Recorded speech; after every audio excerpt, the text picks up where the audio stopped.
ವಿಜ್ಞಾನಿಗಳು ರಾಮನ ಜನನದ ಸಮಯದಲ್ಲಿದ್ದ ಗ್ರಹಕೂಟಗಳ ಸ್ಥಾನಗಳನ್ನು ಕೂಡ ಬರೆದಿಟ್ಟಿದ್ದಾರೆ. ಈಗಿನ ವಿಜ್ಞಾನಿಗಳು ತಮ್ಮ ಪ್ಲಾನೆಟ್ ಸಾಫ್ಟ್ವೇರ್ನನ್ನು ಉಪಯೋಗಿಸಿ ಶೋಧಿಸಿದ ಮೇಲೆ ಈ ಗ್ರಹಕೂಟಗಳ ಸ್ಥಾನಗಳು ಕ್ರಿಸ್ತಪೂರ್ವ 5114 ಇಸವಿ 10 ಏಪ್ರಿಲ್ ಇತ್ತು ಅಂತ ಹೇಳಿದ್ದಾರೆ. ಈಗ ಕ್ರಿಸ್ತ ಶಕ 2000 ಅವ ಕ್ರಿಸ್ತಪೂರ್ವ 5000 ಅಂದಮೇಲೆ ರಾಮಾಯಣ ನಡೆದಿದ್ದು 7000 ವರ್ಷಗಳ ಹಿಂದೆ ಅಂತ ಆಯ್ತು. ಅಂದ್ರೂ ಇಷ್ಟೇ ಆಧಾರ ಸಾಲದು ಅಂತ ಕೆಲವರು ತಕರಾರು ಮಾಡ್ತಾರೆ. ಅಂಥವ್ರಿಗೆ ನಾನು ಹೇಳೋದಿದೆ, ರಾಮ ಸೇತು ಅನ್ನುವುದು ಇಂದಿನ ದಿನದವರೆಗೂ ಇದ್ದೇ ಇದೆ. ಅದು ನಮ್ಮ ರಾಮೇಶ್ವರಂನಿಂದ ಶ್ರೀಲಂಕಾದ ಮನ್ನಾರ್ ತುದಿಯವರೆಗೂ ಇದೆ. 7000 ವರ್ಷಗಳಾಗಿರುವುದರಿಂದ ಅದು ಸಂಪೂರ್ಣವಾಗಿ ಸಮುದ್ರದಲ್ಲಿ ಮುಳುಗಿ ಹೋಗಿದೆ. ಆದರೂ ಕೂಡ ಕಾರ್ಬನ್ ಡೇಟಿಂಗ್ ಎಂಬ ತಂತ್ರಜ್ಞಾನವನ್ನು ಉಪಯೋಗಿಸಿ ಶೋಧಿಸಿದ ಮೇಲೆ ಈ ರಾಮ ಸೇತುಗೆ ಸುಮಾರು 7000 ವರ್ಷಗಳಾಗಿದೆ ಅಂತ ನಮ್ಮ ವಿಜ್ಞಾನಿಗಳು ನಮಗೆ ಹೇಳಿದ್ದಾರೆ. ಅಂದಮೇಲೆ ರಾಮಾಯಣ ನಡೆದಿದ್ದು 7000 ವರ್ಷಗಳ ಹಿಂದೆಯೇ ಅನ್ನುವುದಕ್ಕೆ ಇದು ಮತ್ತೊಂದು ಆಧಾರ. ನಾವು ಪ್ರತಿದಿನ ಶ್ರೀರಾಮನ ಜಪವನ್ನು ಮಾಡ್ತೀವಿ. ರಾಮಾಯ ರಾಮಭದ್ರಾಯ ರಾಮಚಂದ್ರಾಯ ವೇದಸೆ ರಘುನಾಥಾಯ ನಾಥಾಯ ಸೀತಾಯ ಪತಯೇ ನಮಃ. ಇದು ದಶರಥನ ಅರಮನೆಯಲ್ಲಿ ಚಾಲ್ತಿಯಲ್ಲಿದ್ದಂತಹ ಶ್ಲೋಕ. ರಾಮಾಯ, ರಾಮನನ್ನು ಪ್ರೀತಿಯಿಂದ ರಾಮ ಅಂತ ಕರೀತಾ ಇದ್ದಿದ್ದು ದಶರಥ ಮಹಾರಾಜರು. ರಾಮಭದ್ರಾಯ, ರಾಮನನ್ನು ಅವರ ಅಮ್ಮ ಆದ ಕೌಸಲ್ಯ ಮಹಾರಾಣಿ ರಾಮಭದ್ರ ಅಂತ ಪ್ರೀತಿಯಿಂದ ಕರೀತಾ ಇದ್ರಂತೆ. ಹೀಗಂದ್ರೆ ಏನಪ್ಪ ಅಂದ್ರೆ ರಾಮ ಎಲ್ಲರಿಗೂ ಮಂಗಳವನ್ನು ಉಂಟು ಮಾಡುವವನು ಅಂತ ಅರ್ಥ. ರಾಮಚಂದ್ರಾಯ, ರಾಮಚಂದ್ರ ಅಂತ ಮೊದಲ ಬಾರಿಗೆ ರಾಮನನ್ನು ಕರೆದವರು ಯಾರು? ತಮ್ಮೆಲ್ಲರಿಗೂ ತುಂಬಾ ಆಶ್ಚರ್ಯವಾಗಬಹುದು. ರಾಮನನ್ನು ಮೊದಲ ಬಾರಿಗೆ ರಾಮಚಂದ್ರ ಅಂತ ಕರೆದವರು ಮಂಥರೆ. 3 ವರ್ಷದವನಾಗಿದ್ದ ರಾಮ ಹುಣ್ಣಿಮೆಯ ದಿನ ಒಮ್ಮೆ ಚಂದ್ರನನ್ನು ನೋಡಿ ನನಗೆ ಚಂದ್ರ ಬೇಕು ಅಂತ ರಚ್ಚೆ ಹಿಡಿದು ಹಠ ಮಾಡಕ್ ಶುರು ಮಾಡಿದ್ದಂತೆ. ಅರಮನೆಯಲ್ಲಿದ್ದಂತ ಎಲ್ಲಾ ಸಖಿಯರು ಹಾಗೂ 3 ಜನ ಮಹಾರಾಣಿಯರು ಅವನನ್ನ ಸಮಾಧಾನ ಮಾಡಕ್ ಹೋದ್ರು. ಅವನು ಅಳ್ತಾನೇ ಇದ್ನಂತೆ. ಆಗ ಜಾಣಿಯಾದ ಮಂಥರೆ ಬೋಗುಣಿಯೊಂದರಲ್ಲಿ ನೀರನ್ನು ತುಂಬಿಸಿ ಅದರಲ್ಲಿ ಚಂದ್ರನ ಪ್ರತಿಬಿಂಬವನ್ನು ತೋರಿಸಿ ಹೇಳ್ತಾಳಂತೆ, ರಾಮ ನೋಡು ಚಂದ್ರ, ರಾಮ ಚಂದ್ರ, ರಾಮಚಂದ್ರ ಅಂತ ಮೊದಲ ಬಾರಿಗೆ ರಾಮನನ್ನು ರಾಮಚಂದ್ರ ಅಂತ ಕರೆದಿದ್ದೆ ಮಂಥರೆ. ನಾನು ರಾಮನನ್ನು ಸಮಾಧಾನ ಪಡಿಸಿದೆ ಅಂತ ಒಂದು ಖುಷಿಯಲ್ಲಿ ಅವಳು ಮಗು ರಾಮನನ್ನು ಎತ್ತಿಕೊಳ್ಳಲು ಹೋದಾಗ ಕೌಸಲ್ಯ ಅವಳನ್ನು ತಡೆದು ವಕ್ರವಾದ ಹೆಂಗಸೆ, ವಿಕಾರವಾದವಳೆ, ನಡಿಯತ್ಲಾಗೆ ಅಂತ ತಳ್ಬಿಡ್ತಾಳಂತೆ. ಈ ಅವಮಾನವನ್ನ ಮನಸ್ಸಿನಲ್ಲಿ ಇಟ್ಟುಕೊಂಡು ಮಂಥರೆ ಕೈಕೇಯಿಯರು ರಾಮನನ್ನು 14 ವರ್ಷಗಳ ಕಾಲ ವನವಾಸಕ್ಕೆ ಕಳುಹಿಸಿದ್ದು ನಮಗೆಲ್ಲರಿಗೂ ತಿಳಿದಿರುವ ವಿಷಯ. ಆದರೆ ನಾವು ಮಂಥರೆ ಕೈಕೇಯಿಯರನ್ನು ಕೆಟ್ಟವರು ಎಂದು ಹೀಯಾಳಿಸಿದರೆ ಅದು ತಪ್ಪು. ಯಾಕಪ್ಪ ಅಂದ್ರೆ ಒಂದ್ ವೇಳೆ ರಾಮನನ್ನ ಅವರು ಅಯೋಧ್ಯೆಯಲ್ಲೇ ಇಟ್ಕೊಂಡಿದ್ದಿದ್ರೆ ರಾಮ ವನವಾಸಕ್ಕೆ ಹೋಗಿರ್ತಾನೇ ಇರ್ಲಿಲ್ಲ, ರಾವಣ ಸಂಹಾರನೇ ಆಗ್ತಾ ಇರ್ಲಿಲ್ಲ, ರಾಮಾಯಣನೇ ನಡೆದಿರ್ತಾ ಇರ್ಲಿಲ್ಲ. ಹಾಗಾಗಿ ಮಂಥರೆ ಕೈಕೇಯಿಯರು ನಮ್ಮ ಪ್ರಾತಸ್ಮರಣೀಯರು ಎಂದರೆ ತಪ್ಪಾಗಲಾರದು. ಈಗ ಒಂದು ಉಪಕಥೆ ನನ್ನ ತಂಗಿ ಪ್ರಜ್ಞಳಿ. ಒಂದೂರಲ್ಲಿ ಒಂದು ಶಾಲೆ ಇರುತ್ತಂತೆ. ಆ ಶಾಲೆಯಲ್ಲಿ ಸೀತಾ ಕಲ್ಯಾಣದ ಪಾಠ ನಡೀತಾ ಇರುತ್ತಂತೆ. ಆ ಶಾಲೆ ಒಳಗೆ ಒಬ್ರು ಇನ್ಸ್ಪೆಕ್ಟರು ಒಳಗ್ ಬರ್ತಾರಂತೆ. ತರಗತಿಯ ಹಿಂದಿನ ಬೆಂಚಲ್ಲಿ ಹೋಗಿ ಕೂತ್ಕೋತಾರಂತೆ. ಸ್ವಲ್ಪ ಹೊತ್ತು ಸುಮ್ಮನೆ ಕೂತಿರ್ತಾರಂತೆ. ಆದ್ರೆ ಸ್ವಲ್ಪ ಸಮಯದ ನಂತರ ಅವರು ಎದ್ಬಿಟ್ಟು ಒಬ್ಬ ಹುಡುಗನ ನಿಲ್ಲಿಸ್ಬಿಟ್ಟು, ಏ ಹುಡುಗ, ಶಿವಧನುಸ್ನ ಯಾರು ಮುರಿದಿದ್ದು ಅಂತ ಕೇಳಿದಾಗ ಆ ಹುಡುಗ ಹೇಳ್ತಾರಂತೆ, ಸರ್, ನಾನ್ ಶಿವಧನುಸ್ನ ನೋಡೇ ಇಲ್ಲ ಸರ್, ನಾನ್ ಶಿವಧನುಸ್ನ ಮುರಿದೇ ಇಲ್ಲ ಅಂತ ಹೇಳ್ತಾರಂತೆ. ಆಗ ಇನ್ಸ್ಪೆಕ್ಟರು ಇನ್ನೊಬ್ಳು ಹುಡುಗನ ನಿಲ್ಲಿಸ್ಬಿಟ್ಟು, ಏ ಹುಡುಗ, ಶಿವಧನುಸ್ನ ಯಾರು ಮುರಿದಿದ್ದು ಅಂತ ಕೇಳಿದಾಗ ಅವನು ಹೇಳ್ತಾನಂತೆ, ಸರ್, ನಾನ್ ಶಿವಧನುಸ್ನ ನೋಡೇ ಇಲ್ಲ ಸರ್, ನಾನೂ ಮುರಿದಿಲ್ಲ ಅಂತ ಹೇಳ್ಬಿಡ್ತಾರಂತೆ.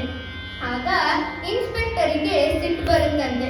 ಅವರು ಸೀದಾ ಹೋಗಿ ತರಗತಿಯ ಶಿಕ್ಷಕರಿಗೆ ಕೇಳ್ತಾರಂತೆ, ರೀ, ಶಿವಧನುಸ್ನ ಯಾರೇ ಮುರಿದಿದ್ದು ಅಂತ ಕೇಳಿದಾಗ ಅವರು ಹೇಳ್ತಾರಂತೆ, ಸರ್, ಈ ಮಕ್ಕಳಂತೆಯೇ ನಾನು ಶಿವಧನುಸ್ನ ನೋಡೇ ಇಲ್ಲ ಸರ್, ನಾನೂ ಶಿವಧನುಸ್ನ ಮುರಿದಿಲ್ಲ ಅಂತ ಹೇಳ್ಬಿಡ್ತಾರಂತೆ.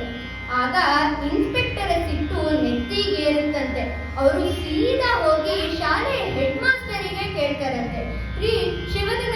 ಯಾರೇ ಮುರಿದಿದ್ದು ಅಂತ ಕೇಳಿದಾಗ ಅವರು ಹೇಳ್ತಾರಂತೆ, ಸರ್ ನಮ್ಮ ಶಾಲೆಯಲ್ಲಿ ಶಿವಧನುಸ್ ಎಂಬುವ ಉಪಕರಣವೇ ಇಲ್ಲ ಸರ್, ನಾವು ಅಥವಾ ನಮ್ಮ ಮಕ್ಕಳು ಶಿವಧನುಸ್ನ ನೋಡೇ ಇಲ್ಲ ಸರ್, ಅವರು ಅದನ್ನ ಮುರಿದೂ ಇಲ್ಲ ಅಂತ ಹೇಳ್ಬಿಡ್ತಾರಂತೆ. ಆಗ ಇನ್ಸ್ಪೆಕ್ಟರ್ಗೆ ತುಂಬಾ ಸಿಟ್ಟು ಬಂದ್ಬಿಟ್ಟು ನಿಮ್ ಶಾಲೆಗೆ ದೇವ್ರೇ ಗತಿ ಅಂತ ಬೈತಾರಂತೆ. ಅವ್ರು ಹೇಳ್ತಾರಂತೆ, ಈ ಶಾಲೆಯಲ್ಲಿ ಶಿವಧನುಸ್ ಯಾರು ಮುರಿದಿದ್ದು ನಿರ್ಧಾರ ಆಗೋ ತನಕ ಆಗಲೇಬೇಕು ಅಂತ ಹೇಳ್ತಾರಂತೆ. ಆದ್ರೆ ನಿಜ ಏನು ಅಂದ್ರೆ ಇನ್ಸ್ಪೆಕ್ಟರ್ಗೂ ಶಿವಧನುಸ್ ಯಾರು ಮುರಿದಿದ್ದು ಅಂತ ಗೊತ್ತಿಲ್ಲ.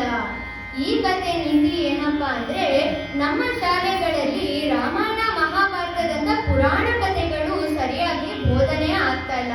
ನಾನೇನ್ ಹೇಳೋದಪ್ಪ ಅಂದ್ರೆ, ನಮ್ಮಂತ ಮಕ್ಕಳಿಗೆ ರಾಮಾಯಣ ಮಹಾಭಾರತದಂತ ಪುರಾಣ ಕಥೆಗಳು ಶಾಲೆಗಳಲ್ಲಿ ಸರಿಯಾಗಿ ಬೋಧನೆ ಆಗಲೇಬೇಕು ಅಂತ ಹೇಳೋದು.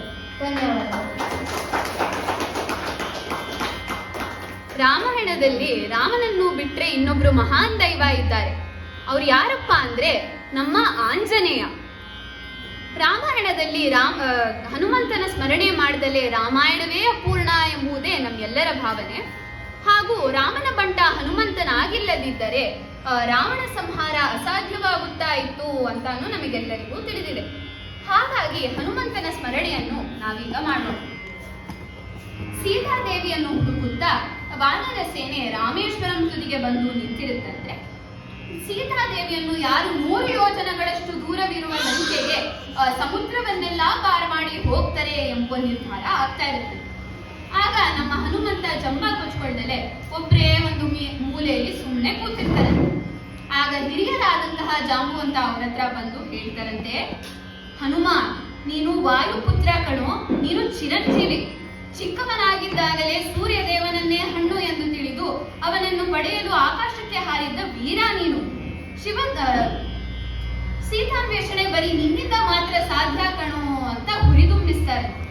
ಆಗ ಉತ್ತೇಜಿತನಾದ ಹನುಮಂತ ಒಂದು ದೊಡ್ಡ ಬೆಟ್ಟದ ಮೇಲೆ ನಿಂತು ದೊಡ್ಡದಾಗಿ ಬೆಳೆದು ಒಮ್ಮೆ ಜೋರಾಗಿ ಗರಜಿಸ್ತಾನಂತೆ. ಅವನು ಏನ್ ಹೇಳ್ತಾನಪ್ಪ ಅಂದ್ರೆ, ಜೈ ಶ್ರೀರಾಮ್ ಅಂತ ಒಮ್ಮೆ ಜೋರಾಗಿ ಗರ್ಜಿಸ್ತಾನೆ. ಅಲ್ಲಿದ್ದ ವಾನರ ಸೇನೆಗೆ ಹನುಮಂತನ ವಿಶ್ವರೂಪದ ದರ್ಶನವೇ ಆಯಿತು ಎಂದರೆ ತಪ್ಪಾಗಲಾರದು. ಘಟಿಕಾಚಲರಿ ನಿಂತ ಶ್ರೀ ಹನುಮಂತ, ಶ್ರೀ ಹನುಮಂತ, ಘಟಿಕಾಚಲರಿ ನಿಂತ ಶ್ರೀ ಹನುಮಂತ, ಶ್ರೀ ಹನುಮಂತ, ಘಟಿಕ ಚಲರಿ ನಿಂತ ಬಡು ಹನುಮಂತನ, ಘಟಿಕ ಚಲರಿ ನಿಂತ ಬಡು ಹನುಮಂತನ, ಪಡೆ ಮಾಡಲು ಜಡರಿ ಪೊರೆವೆನೆಂದು ಘಟಿಕಾಚಲರಿ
ಸೀತಾನ್ವೇಷಣೆಗೆ ಹನುಮಂತ ಹೊರಟಾಗ ಅವನನ್ನ ಮೊದಲು ತಡೆದಿದ್ದು ಸುರಸೆ ಎಂಬ ಸ್ತ್ರೀ.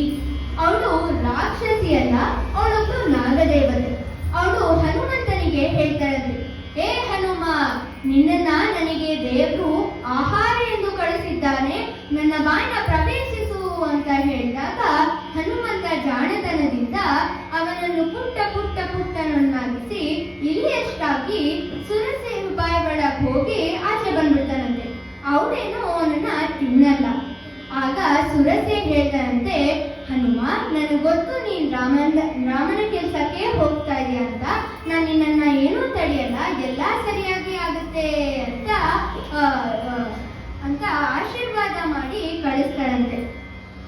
ಹನುಮಂತ ಮುಂದುವರಿಸುತ್ತಾನಂತೆ. 2ನೇ ಸಲ ತಡೆದಿದ್ದು ಸಿಂಹಿಕೆ ಎಂಬುವ ರಾಕ್ಷಸಿ.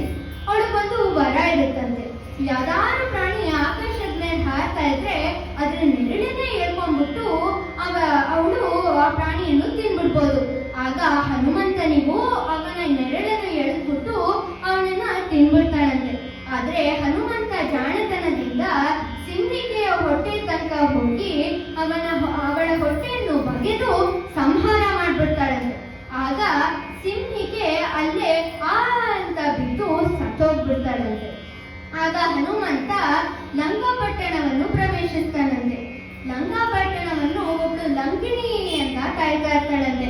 ಅವಳು ಹನುಮಂತನ ನೋಡಿ, ಏ ಕೋತಿ, ನೀನಿಲ್ಲೇನ್ ಮಾಡ್ತಾ ಇದೀಯಾ, ಯಾಕೆ ಬಂದಿದ್ಯಾ ಅಂತ ಪ್ರಶ್ನಿಸಿದಾಗ ಹನುಮಂತ ಹೇಳ್ತಾನಂತೆ, ಲಂಕೆ ತುಂಬಾ ಚೆನ್ನಾಗಿರುವ ಜಾಗವಂತೆ, ಸುಂದರವಾಗಿರುವ ಜಾಗ ಅಂತೆ, ನಾನು ನೋಡ್ಕೊಂಡು ಹೋಗಕ್ ಬಂದಿದ್ದೀನಿ ಅಂತ ಹೇಳಿದಾಗ ಲಂಕಿಣಿ ಹೇಳ್ತಾಳಂತೆ, ನೀನು ನನ್ನನ್ನ ಸಂಹಾರ ಮಾಡಿದ್ರೆ ಮಾತ್ರ ನೀನು ಲಂಕೆ ಒಳಗೆ ಹೋಗ್ಬೋದು, ಇಲ್ಲಾಂದ್ರೆ ನೀನ್ ಹೋಗೋಂಗಿಲ್ಲ ಅಂತ ಹೇಳ್ಬಿಡ್ತಾಳಂತೆ.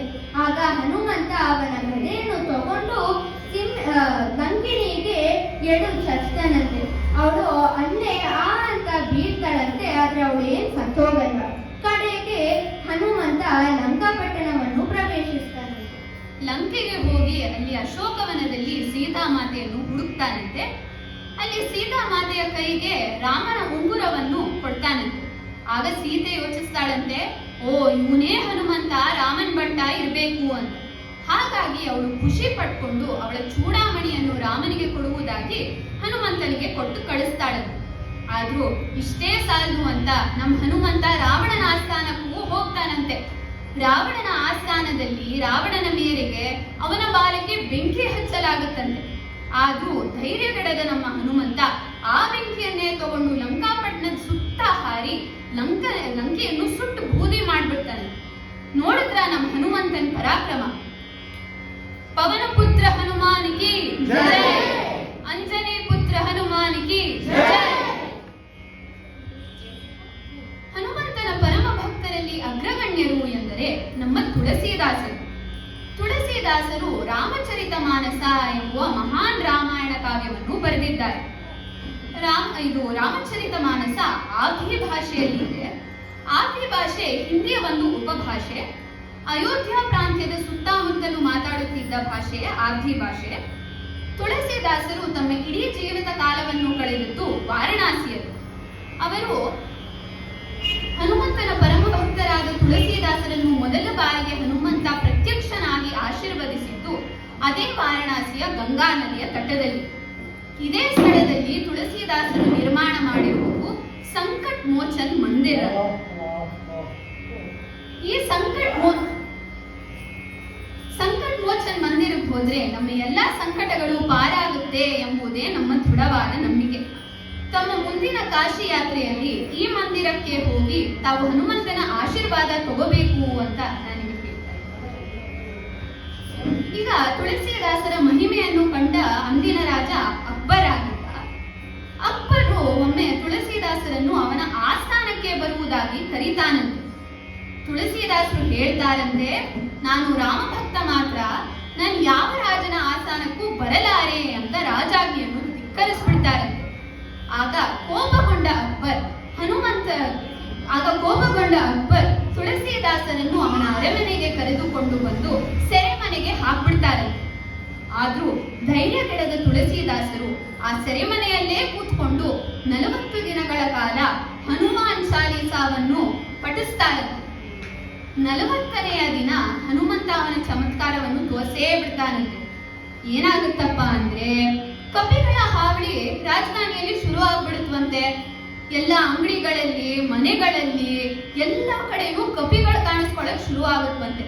ಹೆಂಗಸರು ಸೀರೆ, ಗಂಡಸರು ಪೇಟ ಎಲ್ಲ ಕಿತ್ಕೊಳಕ್ ಶುರು ಮಾಡ್ಬಿಡುತ್ತವಂತೆ. ಕೊನೆಗೆ ರಾಜನ ಅರಮನೆಯನ್ನು ಬಿಡದಿಲ್ವಂತೆ. ಅಲ್ಲೂ ಕೂಡ ರಾಜನಿಗೆ ಎಲ್ಲ ಹಾವಳಿ ಮಾಡಕ್ ಶುರು ಮಾಡುತ್ತವಂತೆ. ಇದಕ್ಕೆ ಏನು ಪರಿಹಾರ ನೋಡುವುದಕ್ಕೆ ರಾಜ ತನ್ನ ಮಂತ್ರಿಗಳೊಡನೆ ಸಮಾಲೋಚಿಸ್ತಾನಂತೆ. ಆಗ ಮಂತ್ರಿಗಳು ಹೇಳ್ತಾರಂತೆ, ನೋಡಿ, ಅಲ್ಲಿ ಜೈಲಲ್ಲಿ ಕೂತ್ಕೊಂಡು ತುಳಸಿದಾಸರು ಹನುಮಾನ್ ಚಾಲೀಸ ಪಠಿಸಿದ್ದಾರೆ. ಹಾಗಾಗಿಯೇ ಹನುಮಂತನ ಕೃಪೆಯಿಂದ ಈ ಕಪಿಗಳು ಬಂದು ಅವುಗಳ ಹಾವಳಿಗಳನ್ನು ಶುರು ಮಾಡಿಕೊಂಡಿದ್ದಾರೆ.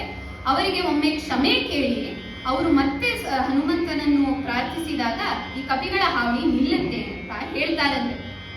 ಆಗ ಅಕ್ಬರು ಸೆರೆಮನೆಗೆ ಹೋಗಿ ತುಳಸಿದಾಸರಿಗೆ ಅವನು ಕ್ಷಮೆ ಅರ್ಪಿಸ್ತಾನಂತೆ. ತುಳಸಿದಾಸರು ಅವನ ಕ್ಷಮೆಯನ್ನು ಒಪ್ಪಿಕೊಂಡು ಮತ್ತೊಮ್ಮೆ ಹನುಮಾನ್ ಚಾಲೀಸ ಪಠಿಸಿದಾಗ ಕಪಿಗಳ ಹಾವಳಿ ಎಲ್ಲ ನಿಂತು ಅವುಗಳು ಮತ್ತೆ ಕಾಡಿಗೆ ವಾಪಸ್ ಹೋಗ್ಬಿಡುತ್ತವರು. ನೋಡಿದ್ರ ನಮ್ಮ ತುಳಸಿದಾಸರ ಮತ್ತು ಹನುಮಾನ್ ಚಾಲೀಸದ ಮಹಿಮೆ.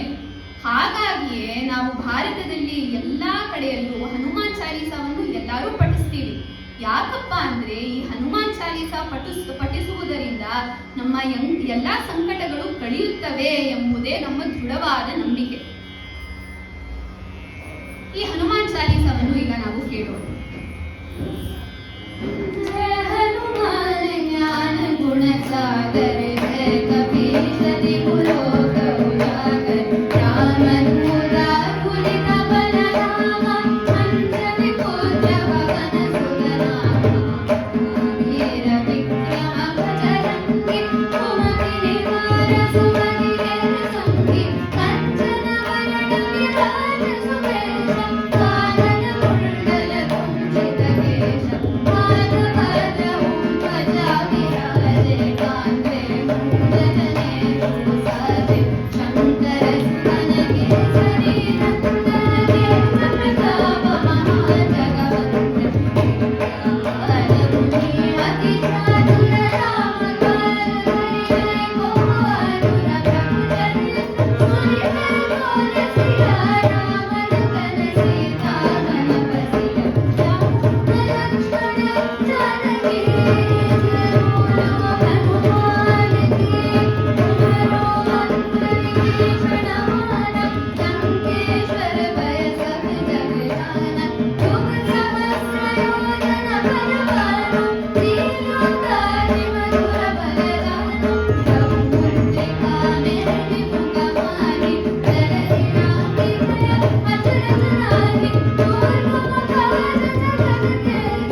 ತುಳಸಿದಾಸರು ಹೇಳಿದ್ದಾರೆ, ಯುಗ ಸಹಸ್ರ ಯೋಜನ ಪರಭಾನು. ಇದರಲ್ಲಿ ತುಳಸಿದಾಸರು ಭೂಮಿ ಹಾಗೂ ಸೂರ್ಯನ ಮಧ್ಯೆ ಇರುವ ಅಂತರವೆಷ್ಟು ಎಂಬುದಕ್ಕೆ ನಿಖರವಾದ ಮಾಹಿತಿಯನ್ನು ಕೊಟ್ಟಿದ್ದಾರೆ. ಹೇಗೆ ಎಂಬುದನ್ನು ನಾವೀಗ ನೋಡೋಣ. ಯುಗ ಎಂದರೆ 12,000 ವರ್ಷಗಳು ಎಂದರ್ಥ. ಹಾಗಿದ್ಮೇಲೆ ಇಲ್ಲಿ ಯುಗ ಎಂಬುವ ಪದ 12,000 ಎಂಬುವ ಸಂಖ್ಯೆಯ ಪ್ರತೀಕ. ಸಹಸ್ರ ಎಂದರೆ 1000, ಯೋಜನ ಎಂದರೆ 12.8 ಕಿಲೋಮೀಟರ್ಗಳು ಅಂತ ಅರ್ಥ. ಹಾಗಿದ್ಮೇಲೆ ಯುಗ ಸಹಸ್ರ ಯೋಜನ ಎಂದರೆ 12,000 ಇಂಟು 1000 ಇಂಟು 12.8 ಅಂದ್ರೆ 153 ದಶಲಕ್ಷ ಅಥವಾ 153 ಮಿಲಿಯನ್ ಕಿಲೋಮೀಟರ್ಗಳು ಅಂತಾಯಿತು. ತುಳಸಿದಾಸನ ನಂತರ ಬಹಳ ವರ್ಷಗಳು ಕಳೆದಾದ ಮೇಲೆ ಈಗಿನ ವಿಜ್ಞಾನಿಗಳು ತಮ್ಮ ಸಾಫ್ಟ್ವೇರ್ನನ್ನೆಲ್ಲ ಉಪಯೋಗಿಸಿ ಶೋಧಿಸಿದ ಮೇಲೆ ಭೂಮಿ ಮತ್ತು ಸೂರ್ಯನ ಮಧ್ಯೆ ಇರುವ ಅಂತರ ನಿಜವಾಗಲೂ 153 ದಶಲಕ್ಷ ಕಿಲೋಮೀಟರ್ಗಳೇ ಅಂತ ನಮಗೆ ಹೇಳಿದ್ದಾರೆ. ತುಳಸಿದಾಸರು, ಸುಶ್ರುತ, ಆರ್ಯಭಟ್ಟ, ಶಾಕುಂತಲಾದೇವಿ ಇಂತಹ ಮಹಾನ್ ವಿಜ್ಞಾನಿ ಪುತ್ರ ಹಾಗೂ ಪುತ್ರಿಯರನ್ನು ಪಡೆದಿರುವ ನಮ್ಮ ಭಾರತ ದೇಶ ಎಷ್ಟು ಮಹಾನ್ ದೇಶ ಆಗಿದೆ. ಜನನಿ ಜನ್ಮ ಭೂಮಿಶ್ಚ ಸ್ವರ್ಗಾದಪಿ ಗರೀಯಸಿ ಎನ್ನುವ ಮಾತು ನಾವೆಲ್ಲರೂ ಕೇಳಿದ್ದೀವಿ. ಆದ್ರೆ ಈ ಮಾತನ್ನ ಯಾರು ಯಾರಿಗೆ ಯಾವಾಗ ಹೇಳಿದರು? ಈ ಮಾತನ್ನು ಸಾಕ್ಷಾತ್ ಶ್ರೀರಾಮನೇ ತನ್ನ ತಮ್ಮನಾದ ಲಕ್ಷ್ಮಣನಿಗೆ ಹೇಳಿದ್ದರು. ರಾವಣ ಸಂಹಾರವಾದ ಮೇಲೆ ಲಂಕೆ ರಾಮ ಲಕ್ಷ್ಮಣರ ಕೈವಶವಾಗುತ್ತೆ. ಆಗ ವಜ್ರವೈಡೂರ್ಯಗಳಿಂದ ತುಂಬಿದ್ದ ಲಂಕೆಯನ್ನು ನೋಡಿ ಬೆರಗಾದ ಲಕ್ಷ್ಮಣ ರಾಮನನ್ನು ನೋಡುತ್ತಾ ಕೇಳ್ತಾನಂತೆ, ಅಣ್ಣ ನೋಡು, ಲಂಕೆ ಇಷ್ಟು ವೈಭವೋಪೇತವಾಗಿದೆ, ನಾವು ಯಾಕೆ ನಮ್ಮ ರಾಜಧಾನಿಯನ್ನು ಅಯೋಧ್ಯೆಯಿಂದ ಲಂಕೆಗೆ ಸ್ಥಳಾಂತರಿಸಿ ಇಲ್ಲೇ ನೆಲೆಸಬಾರದು ಅಂತ ಕೇಳ್ತಾನಂತೆ.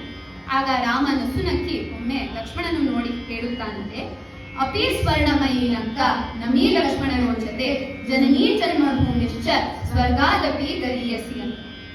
ಈ ಮಾತಿನ ಅರ್ಥ ಏನಪ್ಪಾ ಅಂದ್ರೆ, ನೋಡು ಲಕ್ಷ್ಮಣ, ಲಂಕೆ ಎಷ್ಟೇ ವೈಭವೋಪೇತವಾಗಿದ್ದರೂ ಅದು ನಮಗೆ ಬೇಡ. ಯಾಕಪ್ಪ ಅಂದ್ರೆ ನಮ್ಮ ಮಾತೃಭೂಮಿಯಾದ ಅಯೋಧ್ಯೆಯೇ ನಮ್ಗೆ ಯಾವಾಗಲೂ ಸ್ವರ್ಗಕ್ಕಿಂತ ಮಿಗಿಲಾದದ್ದು ಅಂತ ಶ್ರೀರಾಮ ಸ್ವಯಂ ಹೇಳಿದ್ದಾನೆ. ಇಲ್ಲಿ ನಾವು ರಾಮನ ದೇಶಭಕ್ತಿಯನ್ನು ನೋಡಬಹುದು. ಇಂತಹ ದೇಶಭಕ್ತಿಯನ್ನು ಇಂದಿನ ಯುವಕರಾದ ನಾವು ಅಳವಡಿಸಿಕೊಂಡ್ರೆ ಭಾರತ ಅತ್ಯಂತ ಮಹಾನ್ ದೇಶ ಆಗುವುದರಲ್ಲಿ ಸಂದೇಹವೇ ಇಲ್ಲ. ಈಗ ಶ್ರೀರಾಮನ ಭಜನೆಯನ್ನು ಮಾಡೋಣ.